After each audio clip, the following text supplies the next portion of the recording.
Hello there. Um, I'm just gonna give a few moments for people to join in. I'm recording this.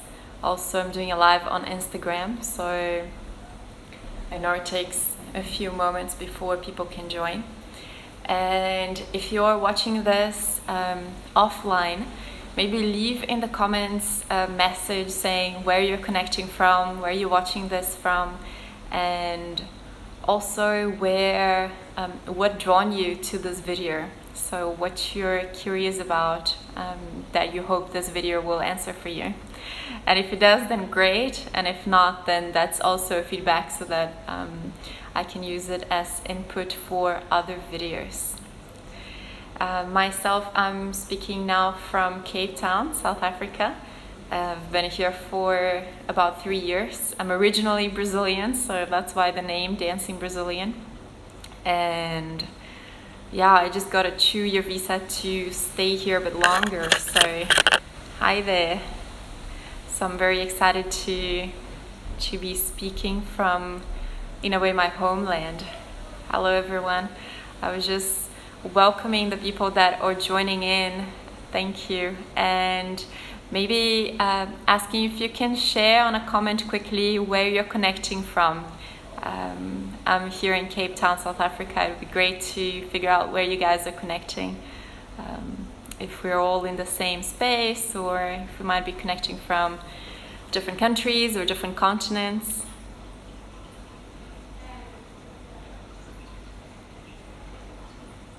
Germany, lovely. Southeast England, wow, lovely. Well, the time difference isn't too great, so I'm glad you guys could join. Hello, Ruiz.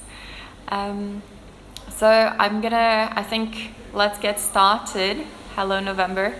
So the reason why I'm calling this call is I put out this story a bit earlier with a challenge on the saying no pain, no gain.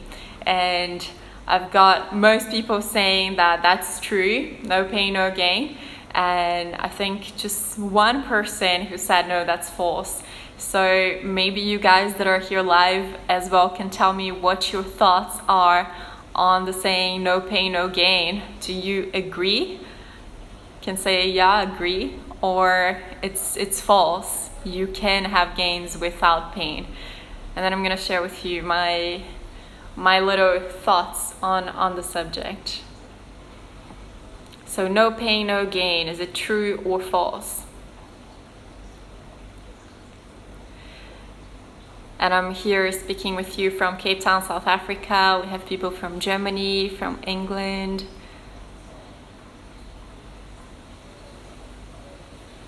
No one's gonna share. That's all right. Well, I'm gonna jump. It's true in a gym context. Okay. Well, you were a bit diplomatic over there. Ciao. All right. So you are with the majority and saying no pain, no gain. Well, I'm gonna be very broad here, not only physical perspective, but a little bit of everything. So I'm gonna start sharing this little story or this little image that I heard recently in a talk from Deepak Chopra, and he was talking about education and the fact that parents these days teach kids not to suffer, right? So they try and avoid their children to feel any kind of pain. I think many of us today also do that with ourselves. We try and avoid all sorts of pain. And he gave this metaphor of the caterpillar. And he said, if we took a caterpillar and, with those instruments that the doctors use that are very delicate, if you take like the 2 sides of the caterpillar and you push it open at the moment that it's supposed to give birth, to become a butterfly, if you try and avoid the pain of the caterpillar becoming a butterfly, the caterpillar, comes out gently and it will never fly. And because it will never fly, it will quite possibly die pretty soon, because what is butterfly? Not flying. And he said the same as with us, because with the caterpillar, the force that the caterpillar puts into becoming a butterfly, into breaking through from that cocoon, actually allows for all the blood to expand into its wings. And it's that strain, it's that force that allows for the caterpillar to really open its wings wide open and to become a butterfly. So in that sense, yes, there is the association between pain and gain, right? So when we are in particular situations, it does take some edginess for us to grow. And I know this very physically in my body right now, because I went to this conference here in Cape Town called Moving Humans, and we spent the whole weekend doing lots of crazy exercises. My body is absolutely sore, and you can feel, when you're working at a stretch, that's what you could say, it's like a slight place of pain. It's like an edginess, and there it's where you can obviously grow and expand even your muscles in a certain way. That was I'm speaking here from personal experience. I'm no personal trainer, so just take this with a grain of salt. But the other thing that I wanted to mention, so I have four points to mention today. The first one is that yes, the pain does allow for us to stretch beyond our limits, to stretch our bodies, to stretch our mind, to stretch our emotions. But the second point is there's something that is an overstretch. And in that sense, I find we can tilt, right? So when we get used to pushing ourselves, we can tilt to doing it too much and kind of becoming addicted to the challenge. And so to the point that we get hurt. And we don't want that.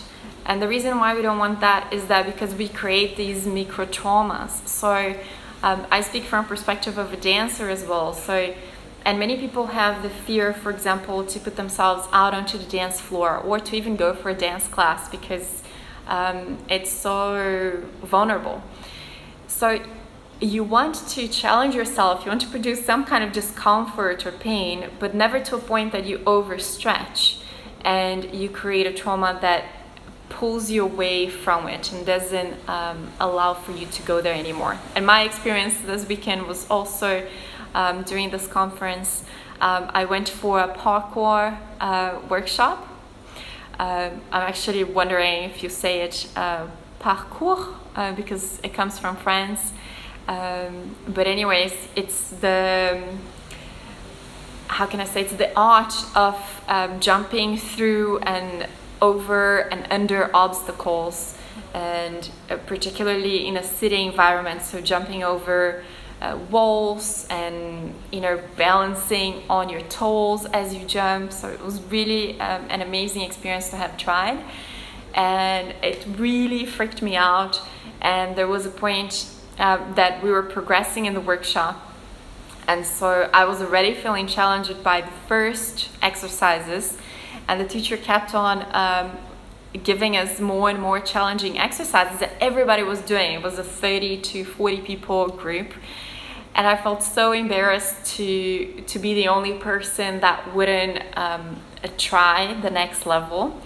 So I pushed myself beyond my limits, and not my physical limits necessarily, but like my fear, my comfort level. And I hurt my one knee, like I bumped my knee on the wall.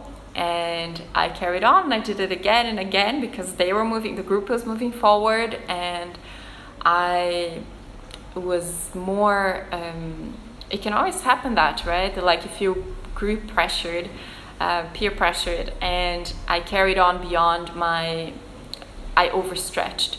So then I hurt my other knee as well, like I bumped my other knee. And after that happened, I removed myself from the workshop, and now I can sense that there is a resistance in trying parkour again, so going for another workshop or something like that. So when we're talking about pain, we want to have just enough that it stretches us without creating trauma. And the same for a new experience that we go for. You want to try something new, but you want to try something new just to the edge that pushes you without creating any trauma, so that you can keep going. And I think I loved another workshop that I did about learning how to do handstands, and I'm going to be interviewing the facilitator on that really soon, and I'm going to share with you on the YouTube channel. But right now, what I want to share is, he also mentioned the formula for success and the formula for failure. And the formula for success is just setting goals that are within our range of achieving them. So say for example, for a handstand, you'd want to, just learn how to kick your legs up with your hands on the floor, even though you don't do the whole, handstand. Even though you don't get to pull your legs completely over your head. Don't even try that if that's beyond your, way beyond your comfort level. Because once you begin trusting yourself, okay, I can do this, I can kick my legs, and then you start going higher and higher and higher, that's when you're setting yourself to keep succeeding. So no pain, no gain. It's like balancing again this keeping comfort, keeping easiness, and pushing yourself just a little. So in order for there to be gain, you need to stretch yourself and make sure you don't overstretch. And I think the last thing of these 4 points, it's something that I borrowed from storytelling. I think when we talk about pain and no pain, no gain, we're talking about a very pushy attitude, right? So it's a very controlling approach. So it's like, I'm gonna wake up in the morning and I'm gonna do my workout, or I'm going to achieve a certain goal or whatnot. But it comes from this place that we're the doer and we're going to impose something into our reality. And there is a slight change that is connecting with your intention, connecting with that thing that you want, and letting it come to you. And in that sense, it's the complete opposite of no pain, no gain, because you're not pushing, you're not creating anything,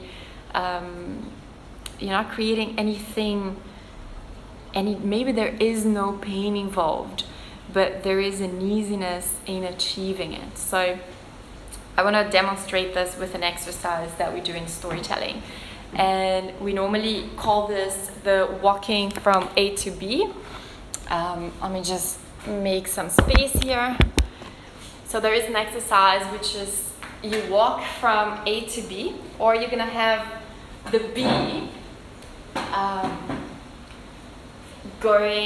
calling the A. So what does that mean? So say for example, I'm going to stretch my arms as if, I'm the doer, I'm stretching them. So this is one way of doing it.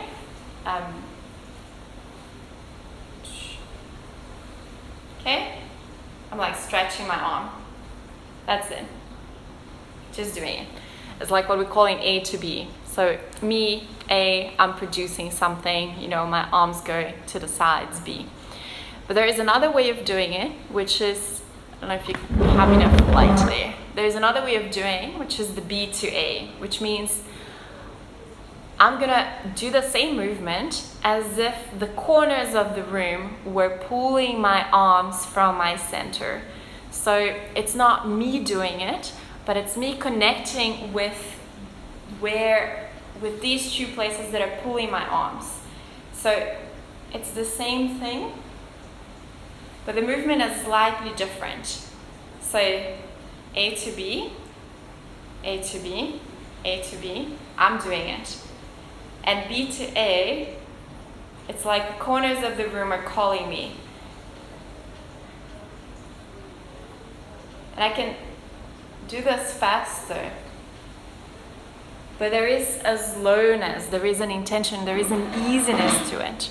So when we talk about no pain, no gain, or the effortless the effortlessly. Yes, it's possible in my way of perceiving things. It's possible to achieve that, to balance the fact that both things could be true. And I love that. I love it because our human brains tend to compartmentalize things into two. So we say it's either right or wrong. Is it either pain or no pain? But reality is much more complex than that, right? So yes, pain, gain, no pain, gain.